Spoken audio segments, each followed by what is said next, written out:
పదార్థాలన్నీ రెడీగా ఉన్నాయి కాబట్టి ఇంకా అస్సలు ఆలస్యం చేయకుండా స్టార్ట్ చేసేద్దాం.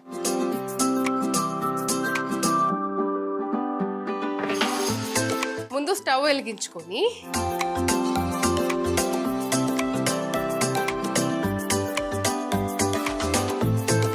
కొద్దిగా నూనె పోసుకుందాం. నూనె వేడెక్కింది కాబట్టి ముందుగా సన్నగా పొడుగ్గా తరుక్కున్న ఉల్లిపాయలు,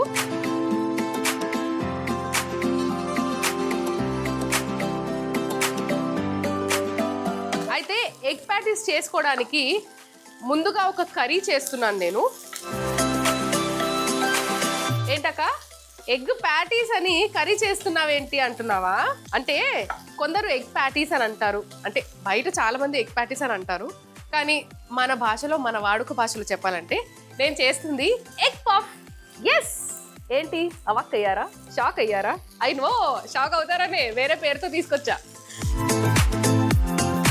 ఫ్రై అయిపోతున్నాయి. టేస్ట్కి సరిపడా ఉప్పు, అల్లం వెల్లుల్లి పేస్ట్, పచ్చివాసన పోయేంత వరకు వేయించుకోవాలి.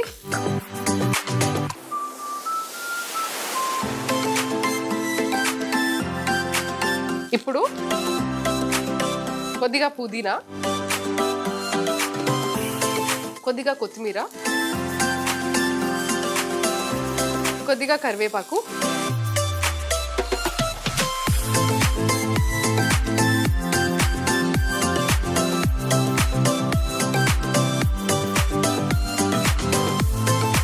కొద్దిగా పెప్పర్ పౌడర్,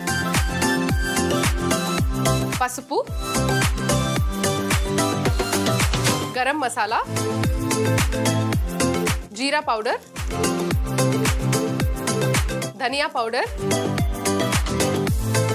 అలాగే కొద్దిగా కారం. బాగా మిక్స్ చేసుకోవాలి.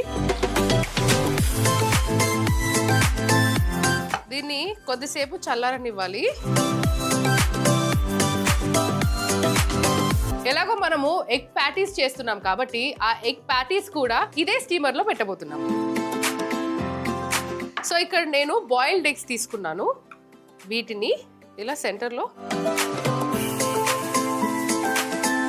కట్ చేసుకొని, మనకి మార్కెట్లో ఈ పఫ్ షీట్స్ దొరుకుతాయి.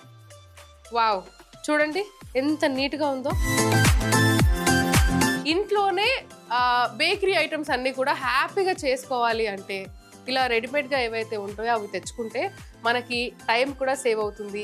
అట్ ది సేమ్ టైం ఎలా అయితే కావాలో అలా కూడా అవుట్పుట్ ఉంటుంది. కొన్ని బేకరీ ఐటమ్స్ మనం ఇంట్లో చేయాలంటే చాలా టైం ఇవ్వాలి. సో ఇలా మార్కెట్లో దొరుకుతాయి కాబట్టి హ్యాపీగా తీసేసుకోవచ్చు.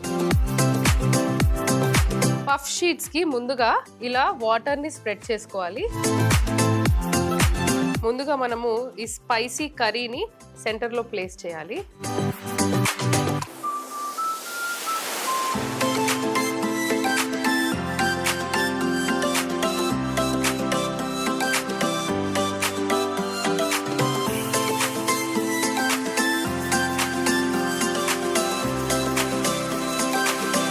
వీటిపైన ఆనియన్ కర్రీ ఏదైతుందో దానిపైన ఎగ్ ప్లేస్ చేసి ఇలా క్లోజ్ చేసుకోవాలి.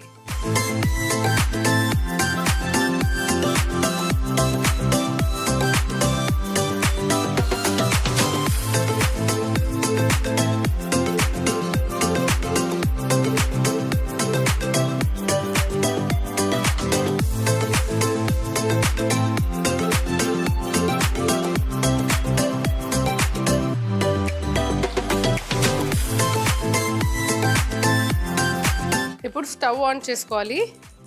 ఆల్రెడీ అది ఇంతకుముందు మనం మార్బుల్ కేక్ చేసినప్పుడు ప్రీ హీట్లోనే ఉంది కాబట్టి ఇప్పుడు సో ఇదే బటర్ పేపర్ పైన మనం చేసుకున్న ఈ ఎగ్ ప్యాటీని ప్లేస్ చేసి ఈ ఓవెన్లో పెట్టేసుకోవాలి. అలానే ఇంకొక పీస్ కూడా. సో మనం చేసుకున్న ఈ ఎగ్ ప్యాటీస్ కింద మౌల్డ్కి అంటకుండా ఉండాలి కాబట్టి మనం బటర్ పేపర్ ప్లేస్ చేయడం జరిగింది. కొద్దిగా వాటర్ పోసుకోవాలి.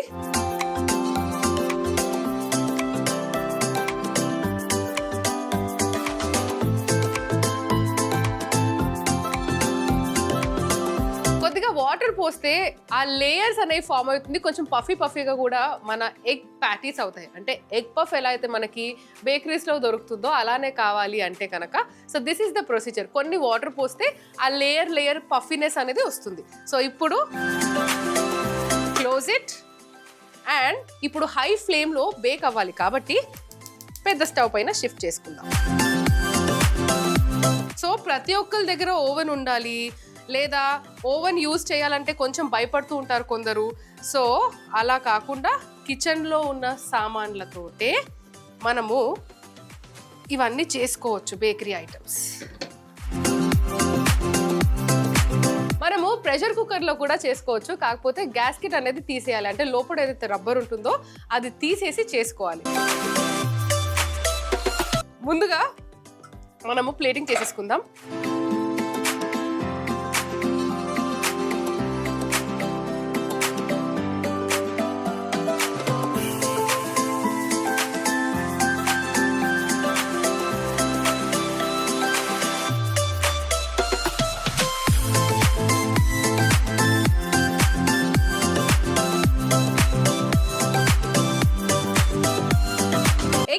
ఎలా చేసుకున్నామంటే ముందుగా ప్యాన్ లో నూనె వేసి సన్నగా పొడుగ్గా తరిగిన ఉల్లిపాయలు, ఉప్పు వేసి వేగాక అల్లం వెల్లుల్లి ముద్ద వేసి పచ్చివాసన పోయేంత వరకు వేయించుకోవాలి. దాని తర్వాత పుదీనా, కరివేపాకు, పెప్పర్ పొడి, పసుపు, గరం మసాలా, జీరా పౌడర్, ధనియాల పొడి, కారం వేసి కలిపి పక్కన పెట్టుకోవాలి. ఇప్పుడు పఫ్ షీట్ కి వాటర్ అప్లై చేసి ఆనియన్ స్టఫింగ్ మధ్యలో పెట్టి దానిపైన హాఫ్ కట్ చేసిన బాయిల్డ్ ఎగ్ పెట్టి చూపిస్తున్న విధంగా క్లోజ్ చేసి బటర్ పేపర్ మీద పెట్టి ఓవెన్ లో పెట్టుకొని కొద్దిగా నీళ్లు పోసుకొని 15 నిమిషాల వరకు బేక్ చేసుకుంటే ఎగ్ ప్యాటీస్ రెడీ.